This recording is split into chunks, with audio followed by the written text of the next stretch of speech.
শ্রী শিবায় নমস্তু বন্ধুরা, তোমরা সবাই কেমন আছো? আশা করি সকলেই খুবই ভালো আছো। ঈশ্বরের কৃপায় তোমরা সবাই এইভাবেই ভালো থেকো আর সুস্থ থেকো। একটা ছোট্ট ব্লগ নিয়ে এলাম অনেক দিন পর তোমাদের সাথে শেয়ার করবার জন্য। এতক্ষণে এই গেটটা দেখে তো সবাই বুঝেই গেছো যেটা মা কনক দুর্গা মন্দিরের গেট, মা মহামায়া মন্দিরের গেট। অ্যাকচুয়ালি আমাদের একটা মানসিক ছিল, যেটা শোধ করতে সেদিন আমাদের যাওয়া। এই ভিডিওটা শনিবারের ভিডিও, যেই শনিবার খুবই ঠান্ডা পড়েছিল, কুয়াশাচ্ছন্ন ছিল প্রায় সারাটা দিন। আমরা সেদিন হঠাৎ ডিসাইড করলাম যে যেতেই হবে। যতবার ভেবেছি যাব, কিছুতেই হয়ে ওঠেনি, বারবার বাধা এসেছে। যাই হোক, মায়ের আশীর্বাদে, করুণা কৃপা ভিক্ষায় আমরা সেই দিন সব বাধা দূর করে যেতে পেরেছি। আর কথাতেই আছে, মা যতক্ষণ না ডাকবে যাওয়া যায় না, আর সেটাই হয়েছে।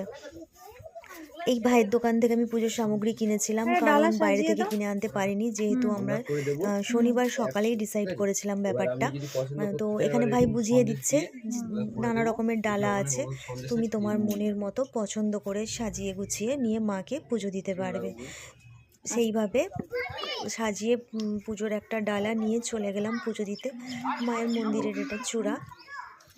যেহেতু সেদিন শনিবার ছিল, আর শনি মঙ্গলবার বার মানেই একটু ভিড় হবেই, লাইনে দাঁড়িয়ে থেকেই আমাকে পুজো দিতে হয়েছিল।